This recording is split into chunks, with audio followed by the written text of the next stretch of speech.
Mambo vipi? Chukua shike. Mambo vipi? Poa sana. Unafilaje vile unaona album imekuwa success? Imekuwa poa sana, asante sana. Pia ni nyinyi imekuwa poa, si ndio Ni kuchoka tu, and so as I told you ilikuwa different.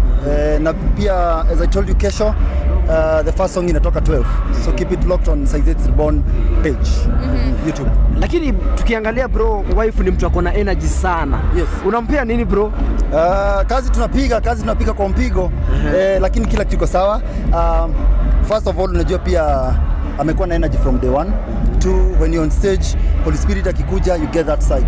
3, if you love what you do, ikaangi nikawa unaforsiwa kuhype yourself. So all those reasons na feel ndio inampatia energy. Mmeweza kuachieve ile kitu mlikuwa mmepanga kuachieve leo kwa album launch? Yes. Tumeachieve because wale waseto tuliinvite wamekam.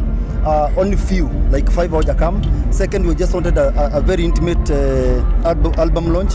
Then all the other Kenyans will be watching it from kesho. So we achieved because some guys showed up. It went well. Sound iko sawa, screens iko sawa, lighting iko sawa. And you see pia message imefika home because at some point tunaona vitu zilienda poa, Holy Spirit took place. So it was nice. We are really happy. Yeah. What was the highlights kwako? Ile kitu imekuwa highlight kwako ni gani kwa hiyo event? Highlight at some point kuna ngoma fulani nimeona wasee wamependa sana pale, na I didn't expect hiyo ngoma ndio watu wanapenda sana. So to me that's highlight. Ile ngoma wameimba na Peter Blessings, it was just a highlight for me. Yes. Okay, how long did it take you guys to arrange everything, the location, kila kitu? Nilikuwa naangalia jana kwa Insta story zako, by 4 am bado ulikuwa on huko umelala to ensure everything was okay. I love supporting my wife, and so as you can see the whole of this week kauna nifuata, I wasn't around the whole of this week. Nilikuja sikulala, tukaenda job ingine. I was here till 5, but organizing this whole thing it to take 2 weeks. Yeah, it's been 2 weeks kuweka event pamoja, and so yeah, that's it. So 2 weeks, but planning imechukua kama 3 months plus. And approximately imewa cost kama how much? Si pesa mob, around 3.2. But because zingine pia tulipata sponsors here and there, but it was a good thing. 3.2 million. Yeah.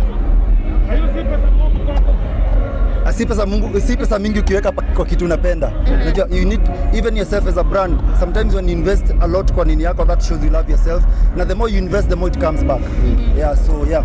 Tukiangalia kwa producers tumeona umewaka na producer Jackie B sana. Yeah. Kwa nini ukamchagua yeye sana? Funny enough, producer wa my wife ni Teddy B. But for this album, when he went to do 2 songs, wali connect sana na Jackie B. And you see sometimes music is how you connect with your producer. Yeah. So ndiye alifanya nini mob, Alexis alifanya kadhaa, Jackie B akafanya hizo zingine. So I think the way they connected in the studio, and so she decided to kumaliza na yeye, and who am I just support. Okay, tukimalizia DJ Mo, tumeona event ikiendelea, umekwazika sana na chairman wa gospel ni Ringtone hapo. Because tukiongea pale awali ulituambia umealika Ringtone Apoko, na in an interview yeye alisema amekuja hapa kwa sababu yako, because you guys are good friends. Na tumeona umekwazika sana. The problem is if you're friends, let us be friends. Na ukifeel ni kama unaenda kuongea against my wife, then unanitouch place wrong. Unanielewa? And if you're friends and you're men, we have to make sure that we protect our people. Si unanielewa? Yeah. Hata nyinyi mnajua hivyo, hata wewe unataka chali yako protect. So when you just come out here and say, oh, sijui Saizet alifanya nini, hiyo inaenda wrong. Unaona, ni venye tu nimeokoka ingekuwa mbaya, but ilienda venye ilienda, and he knows mimi sipendi kucheza. Anajua tunapenda boundaries. Ukiweka boundaries, again you can't be cloud chasing every time you go to every event. Unanielewa? Every event lazima kuna kitu ulifanya ukafanya. You must be able to kuchagua. Wase wengine yani si tumetoka street, unaelewa? So ukifanya hesabu zako, angalia zile vitu za cloud chase na event si za cloud chase. Okay, do you feel like Ringtone alifanya on purpose so that he can trend? For me, I don't know, but you see the problem when I was told, I was like, you don't have to take advantage of this, because some of us tumetumia pesa mob sana. You can't be sa ile event inaendelea unaita wasee nje kuambia ujinga, unaelewa? So that's why I had to do what I needed to do. Na isipokuwa na wasee wangu walinisimamisha, it would have been bad. So all I'm trying to say is, whenever my wife is, wherever I am, as long as it's our product and you're doing what you're doing, just don't bring your cloud chasing up over there. Unanielewa? So to respect my hustle, I respect your hustle. Unanielewa? Na venye nimesema watu wengine tumetoka street. Okay. Unaona, ni venye tu ni Mungu ametuweka tu tukakuwa humble. Kidogo. Ningependa kusema Congratulations for the Gospel Anthem album launch. Asante sana. Na ningetaka kuchukua hii fursa kuuliza Saizate anaweza pewa fursa ama akapata fursa anaweza kufanya na msanii wa secular? Kwa sababu nauliza hivi, nimeona msanii mmoja anajulikana kama Yani amekuwa hapa. Mimi kuna project ama kuna kitu mnapanga? Wamefanya song and that's what I'm saying. The moment you guys were outside, they were performing with Yan on stage. Unaelewa? So they have done a song and as you know, Yan is very deep when it comes to stories of God. Wase wengine wanaweza mjua na above the head, but this guy is very deep when it comes to stories of God. Ametoka actually kwa familia ya Pasi.